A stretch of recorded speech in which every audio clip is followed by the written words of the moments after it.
Just so you know, this show is about scary stuff. So don't say I didn't warn you guys. And remember, don't be scared.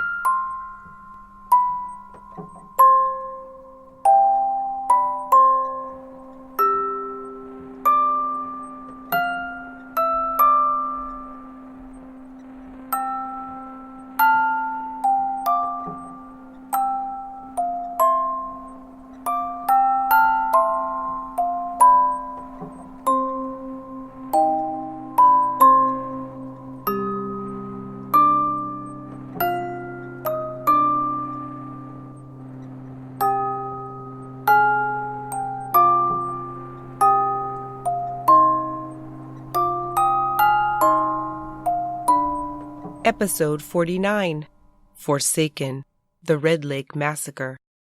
War Baby here with another episode of Murderous Minors. Does the weight of a familial suicide contribute to a child's chances of taking their own life? Experts think so. A 2010 study led by Johns Hopkins Children's Center surmised that, quote, losing a parent to suicide makes children more likely to die by suicide themselves and increases their risk of developing a range of major psychiatric disorders. We can attempt to attribute these phenomena to genetics, but who can really know? Jeff Weise and Darryl Lussier Jr., known as Baby Dash, likely never thought about this as they celebrated the arrival of their only child, Jeffrey James Weise, on 8/8/88. Jeff lived most of his life in the Minneapolis-St. Paul area of Minnesota where he was born, but he ended it 240 miles away on the Red Lake reservation, home to some 6,000 Ojibwe, also known as Chippewa. From the start, his upbringing was nomadic and chaotic. After 3 months, Joanne's parents made her hand over infant Jeff to Baby Dash and his parents to raise in Red Lake while she stayed in the Twin Cities. She came for Jeff when he was 3 years old and moved him back with her. When Jeff was 8, Joanne began dating Timothy Desjardins, whom he would later portray online as having been abusive. I mean, this is all in hindsight, but I wish I knew what he was going through now, that he was a loner or stuff like that. And, I wish I knew about that. I wish I could have talked to him. More positive. The family moved around quite a bit, and Jeff attended many schools throughout the years with varying degrees of success. When he was 9 years old, his father, Baby Dash Lussier, died by suicide during a days-long standoff with tribal police at his home. His own father, Darryl Dash Lussier, a tribal police officer, attempted to intervene. However, the incident ended in tragedy. He was 32 years old. When Jeff was 11, his mother Joanne was severely injured in a car accident. She and a cousin had been drinking alcohol throughout the day. Her cousin, who was driving, was killed.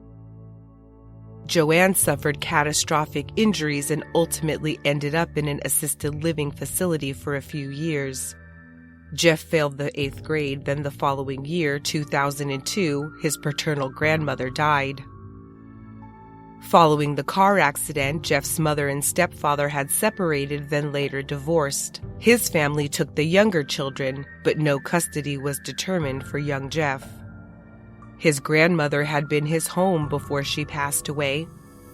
Jeff spent the remainder of his life living with other relatives such as his paternal grandfather, Dash Sr., and aunts. Such a quiet boy but thoughtful, as his family described him, never out past 10 p.m. If he did go out, he was known to leave a sticky note with his whereabouts on the TV screen so that no one would worry.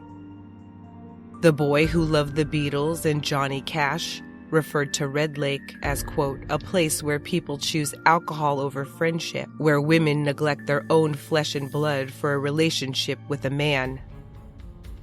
Jeff felt he would never escape, quote, the grave I'm continually digging for myself. While living with his grandmother and aunts, Jeff was caught in the act of self-harm. Family members immediately had him transported to Thief River Falls, Minnesota for treatment, where he was held for 72 hours. Like Alyssa Bustamante and a few other teens we've covered, Jeff was diagnosed with depression and prescribed Prozac. He started at 20 milligrams per day. He told his family that he wasn't necessarily trying to hurt himself, but trying to, quote, release inner pain. And we went to the emergency room with all the right people to try to get him some help. And the doctor there told us that that was a fad. He's seeing a lot of that. And sent him home. The dosage on his Prozac prescription was increased to 40 milligrams per day at a later appointment in Red Lake. Following his diagnosis of depression, Jeff started the homebound schooling program on his high school administration's advice. Jeff endured some teasing and taunting at school, mostly due to his size. At 16, he stood 6'3" tall and weighed 300 pounds. He was nonviolent in these confrontations, but they took their toll on him leading up to his diagnosis. Classmates recollected that Jeff was quiet, many calling him weird, some called him scary. He wore a long black coat all year round that his grandmother had gotten him before her death. He fashioned his long black hair into 2 spiked horns to round out the intimidating look he wore like armor. Teachers called him a good listener, and no school employees recalled having issues with him on a one-on-one basis. Jeff's biggest issue at school had been being accused of making a threat against it in April 2004. Word had surfaced that a shooting was being planned for April 20th, Hitler's birthday. No violence took place, and he was encouraged to continue homeschooling. He posted online that the district must have taken the alleged threat seriously, as he had spotted what he thought to be law enforcement stationed around the campus that day. That date also ties into Jeff's known admiration of school shootings and Columbine specifically. Speaking frequently about those shooters, he was known for screening movies for his friends that were loosely based on the shootings, such as the 2003 Gus Van Sant film Elephant, skipping ahead to the scenes of violence. When renowned film critic Roger Ebert wrote a 4-star review for the film, he praised it, saying, quote, "I doubt that Elephant will ever inspire anyone to copy what they see on the screen." Taking to the internet daily as a homebound student, Jeff had almost unlimited time on his hands to hone and develop his many online personas.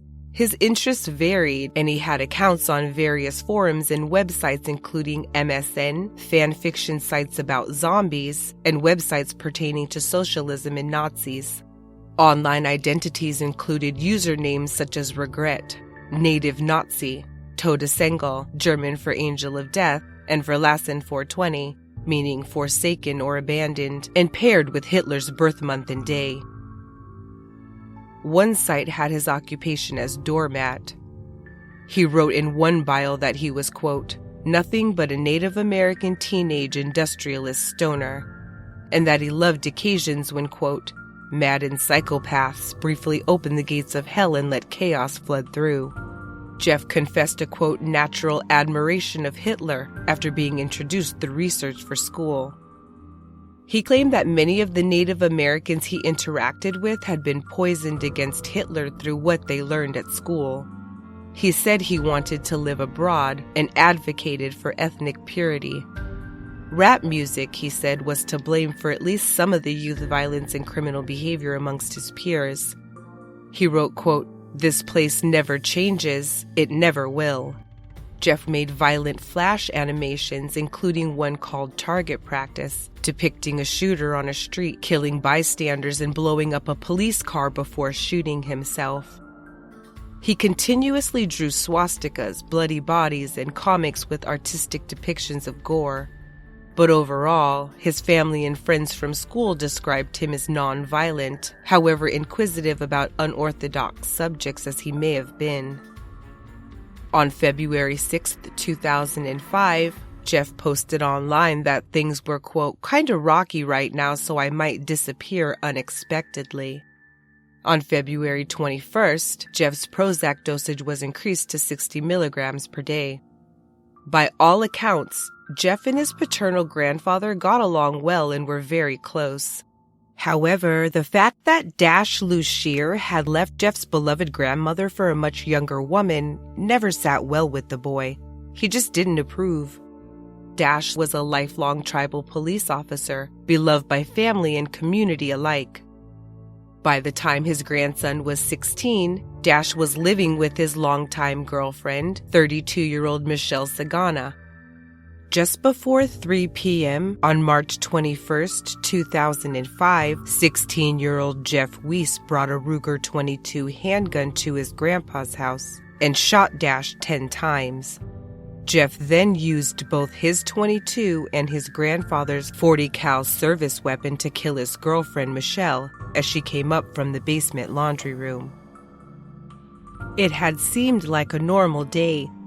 Jeff, his aunts, his cousin, all had eaten breakfast together, and they'd had lunch with Jeff too. It was his cousin's 10th birthday. With his grandfather's Kevlar vest and gun belt with ammo strapped on, Jeff took the tribal police-issued Glock 40 and 12-gauge shotgun and climbed into Darryl's police vehicle. The destination was Red Lake High School. He parked at the front doors. Once he pulled up, Leanne Grant says she saw him exit the police vehicle and blast 2 rounds from the shotgun into the air. Of the 4 doors at the front of the school, only one was unlocked, and Grant recalled making eye contact with Jeff as he looked for a way to get in. Leanne Grant told her co-worker to run as she yelled at students to get to safety. However, instead of running, her 28-year-old co-worker Derek Brunn squared up and faced the shooter. More shots echoed through the school hallways, and Jeff had taken his 3rd life that day.